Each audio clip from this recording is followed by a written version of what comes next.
If you are an online business owner, you need to stop posting educational content. This is the most common mistake I see every single business owner make. They're posting educational content, tips and tricks without ever telling their audience why they would need those tips.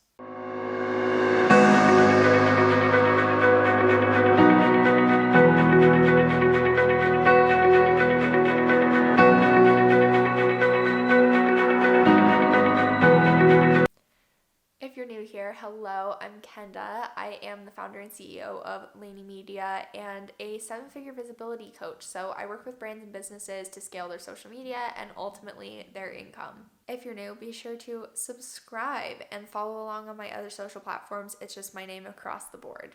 So let's dive into the first issue with this. Every single business owner that I've worked with at one point or another, and I used to do it too, post videos that are like tips, tricks, educational, but a lot of times people aren't even aware that they need that tip or education. I was on the monthly membership call last week and one of the girls was asking me, she does like mindset coaching, things like that. And she was asking me, why aren't my videos converting? So I went and looked at them and she had a ton of helpful tips for, removing limiting beliefs and working through mindset blocks, things like that. But the fact of the matter is that a lot of her audience members don't even know that they need to remove limiting beliefs or that they have these mindset blocks. So just delivering this information, here's a tip for blah, blah, blah, when people don't even know that they need the tip, it's not going to perform and it's not going to convert. It's why your videos only have 1 to 200 views. Now, hooking people in at the beginning of your video is really, really important. And the best way that you can do that is by actually relating to your audience member and what they're actively going through. So what they're going through is separate. It's the symptom that they're experiencing. It's not always the root problem that they have. So when you go about making a video, think about drawing people in by connecting with them on the experiences that they're having, the symptoms that they know that they're having. I love to use this example and I think it provides a lot of clarity. So follow me here. If I were to be posting tips about Instagram growth, right? And people keep coming to me and they're like, I need help growing my Instagram. My Instagram isn't growing and that's why I'm not making sales.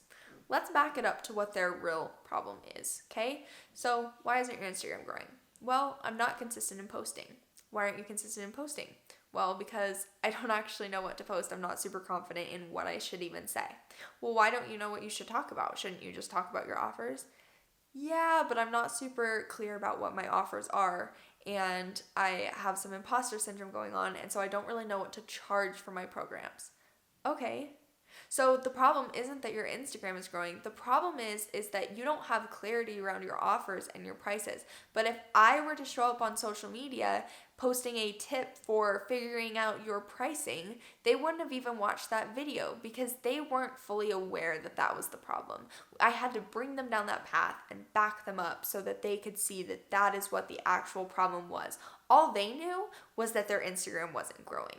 So with your content, you're going to need to bring people through that process and bridge the gap between what they are currently experiencing and what the real problem is. People only know what they can understand and what they feel. They don't know what the problem is because they're not the coach. They're not the mentor. They're not the social media manager. That's your job. But for you to be able to hook them in and be able to educate them in that way and educate them as to what their real problem is, you need to make them aware of what the problem is and you need to connect with them first with what they are actively experiencing.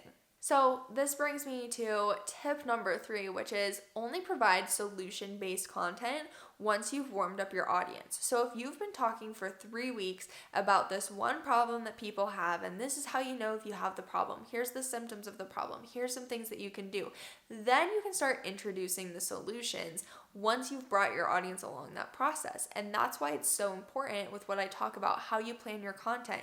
You talk about one thing for a month and you break it down week by week by looking at the different lenses through which you can look at that topic. You want to go a mile deep, not a mile wide. You should have your content planned out a year in advance, and every single month you bring people through the same process from awareness to conversion by week 4. Then the final piece of that, giving away those solutions and talking to people about what they should do, you're also going to want to then introduce your social proof, your testimonials, your own story. How was I able to overcome this? This is something I was able to do for a client and how they were able to overcome this. That is when you'll start to introduce those solution-based content where essentially you are the solution. You're the solution to their problem. But first, you have to make them aware that they even have that problem. So when I talk to clients about creating solution-based content and also bringing through the process from discovery to understanding to conversion, people always have the concern that, well, how do I know if I'm giving away too much information? Where do I draw the line between what I put out on social media and what I actually put in my programs? So there really is no such thing as giving away too much information, because here's the thing, even if you told someone exactly how to do it, do you think they're going to go and implement it without you?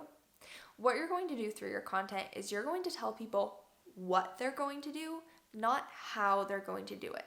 So you're going to tell them what the steps are, what they need to work on, what they will need to implement, what they will need to learn how to do, but you're not going to show them how to do it. That is what is inside the program, is the how. You're not going to keep the what a secret, because that's how you're going to convert people into your offers. They need to know what you're going to teach them, what problems you're going to solve for them. So it's totally fine to expose the what, just not the how. Now, you can expose some of the how. It's totally up to you. It totally depends on what you teach in your programs. But for me, if I show a little screen recording of how to do something on Pinterest, that's not going to cannibalize my entire program, right? It's totally fine if someone sees that tiny little piece of the puzzle, because then it gives them kind of a window into what it would actually look like to work with me. Something you need to keep in mind is that while people could do things themselves, they're not going to. They're not going to do it themselves. They need help. They need accountability. They need help with the implementation. That's why they follow you. That's why they're coming to you. So don't let that imposter syndrome get in your way of thinking, well, people could totally learn this without me. People could totally do this. Yeah, they could, but the fact of the matter is that they haven't, and they're probably not going to. So bridge that gap for them. And again, make them aware of the problem before you expect them to buy into the solution.